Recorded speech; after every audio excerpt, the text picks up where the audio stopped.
Assalamualaikum warahmatullahi wabarakatuh. Apa kabar anak-anakku?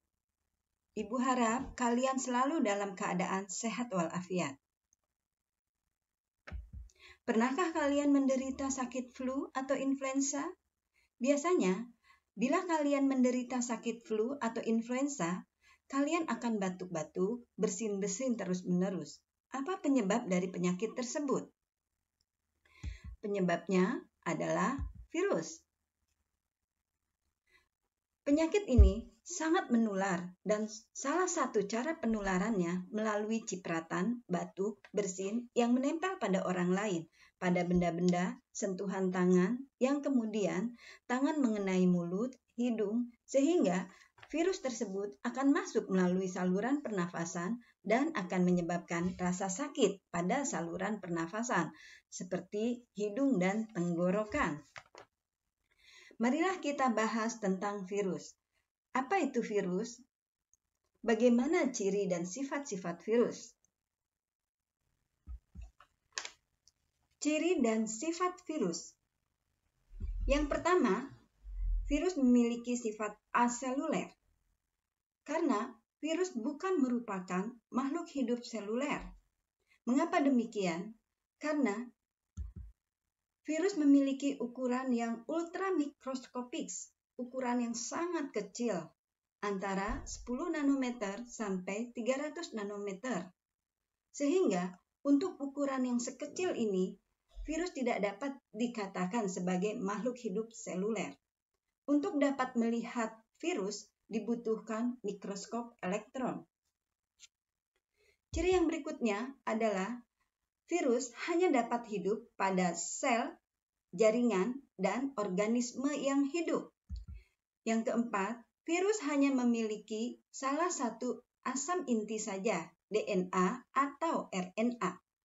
Yang kelima, virus dapat dikristalkan. Dari ciri dan sifat virus seperti ini, maka virus dapat dikelompokkan ke dalam makhluk hidup. Karena virus memiliki ciri-ciri seperti makhluk hidup, yaitu hanya dapat hidup pada sel, jaringan, dan organisme hidup. Virus juga memiliki salah satu asam inti, yaitu DNA dan RNA. Sedangkan virus juga dapat dikelompokkan sebagai benda mati, karena virus memiliki ciri-ciri seperti benda mati, yaitu ukuran yang sangat kecil sehingga tidak memungkinkan untuk dikelompokkan sebagai makhluk hidup, dan yang kedua dapat dikristalkan. Pada umumnya, makhluk hidup tidak ada yang dapat dikristalkan, kecuali virus. Bagaimana bentuk-bentuk virus? Bentuk virus adalah sebagai berikut. Yang pertama, batang. Kedua, bola. Yang ketiga, polihidris. Dan yang keempat, berbentuk seperti huruf T. Struktur virus. Coba kalian perhatikan gambar berikut. Ibu ambil contoh virus bakteriofag dan virus influenza. Virus bakteriofag berbentuk seperti huruf T. Terdiri dari bagian kepala, ekor, dan serabut ekor. Pada bagian kepala dilindungi oleh protein selubung yang disebut dengan kapsid. Di dalamnya terdapat asam nukleat berupa DNA.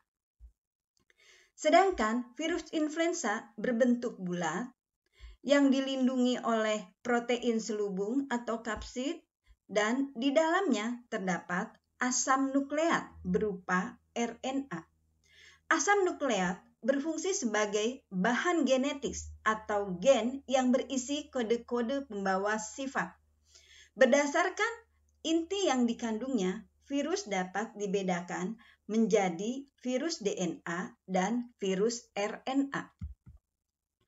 Pengelompokan virus berdasarkan asam intinya.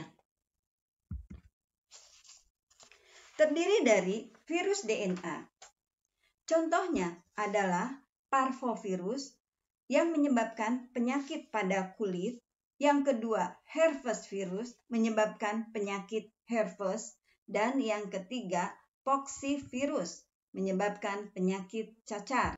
Virus RNA, Contohnya, piconavirus menyebabkan penyakit pilek, rhabdovirus menyebabkan penyakit rabies, orthomyxovirus menyebabkan penyakit influenza, retrovirus menyebabkan penyakit leukemia, dan reovirus menyebabkan penyakit infeksi saluran pernafasan atas. Reproduksi virus. Virus merupakan parasit intraseluler yang menggunakan peralatan sel inang yang hidup untuk bereproduksi. Hal ini terjadi karena virus tidak memiliki sistem enzim dan tidak dapat melakukan metabolisme, sehingga untuk melaksanakan aktivitas hidupnya, mereka harus menginfeksi sel inang. Cara reproduksi virus dikenal dengan proliferasi. Tahapannya sebagai berikut. Absorpsi adalah fase penempelan, fase sintesis, fase pembentukan dan perakitan, fase lisis, fase pemecahan sel inang. Berdasarkan tahapan berikut, cara reproduksi virus dibedakan menjadi siklus litik dan siklus lisogenik. Siklus litik dan siklus lisogenik. Coba kalian perhatikan gambar berikut. Ibu ambil contoh virus bakteriofag yang akan menginfeksi sel bakteri. Diawali dengan fase absorpsi atau fase penempelan. Fase ini dimulai dengan menempelnya ekor virus pada dinding sel bakteri. Virus mengidentifikasi dinding sel bakteri tersebut dengan menggunakan kesesuaian lock and key atau lubang dan kunci. Dinding sel tersebut dilarutkan oleh enzim lisozim atau enzim penghancur sehingga terbentuklah lubang pada dinding bakteri atau sel inang. Selanjutnya dilanjutkan dengan fase injeksi. Pada fase ini, DNA virus akan masuk ke dalam sel bakteri atau disebut dengan fase injeksi. Nah, ini adalah DNA dari virus bakteriofag. Sementara itu, selubung protein atau kapsid tetap berada di luar sel bakteri dan sudah tidak berfungsi lagi sehingga dia melepaskan diri. Masuklah ke dalam fase sintesis dan fase perakitan. Ketika DNA fag berhasil masuk ke dalam bakteri, DNA fag akan produksi enzim untuk menghancurkan DNA bakteri. Setelah DNA bakteri hancur, DNA fag akan mengambil alih kendali sel. Kini DNA fag lah yang akan berperan.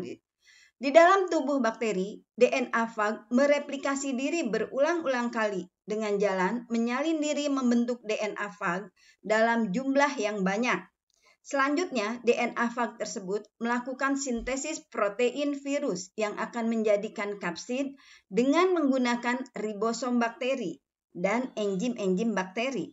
Di dalam sel bakteri tersebut terjadi sintesis DNA virus dan protein yang dijadikan sebagai kapsid virus.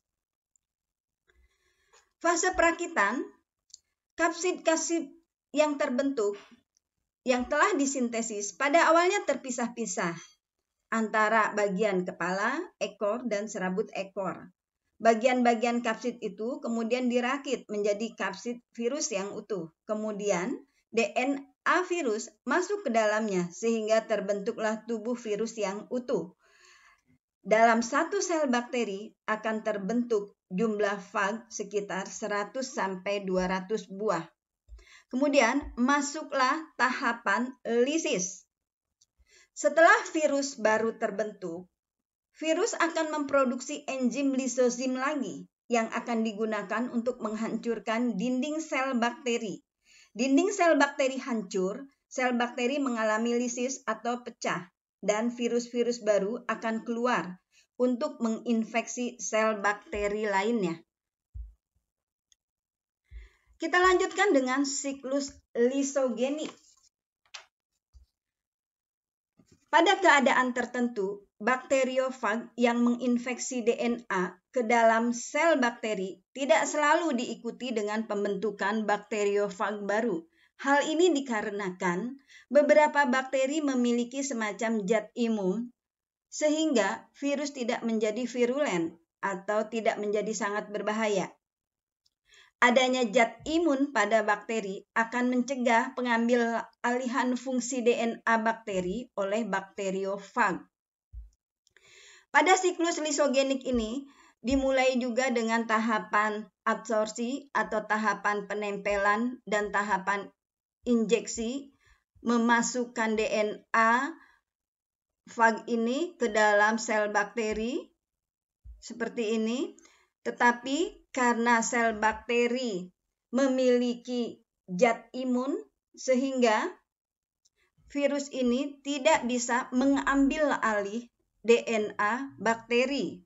Tetapi virus menyisipkan diri, DNA virus ini menyisipkan diri ke DNA bakteri.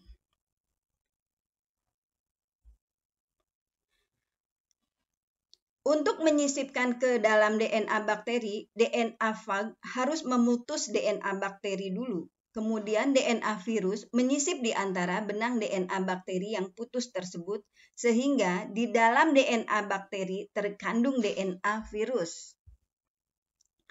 Gabungan antara DNA fag dan DNA bakteri dinamakan profag.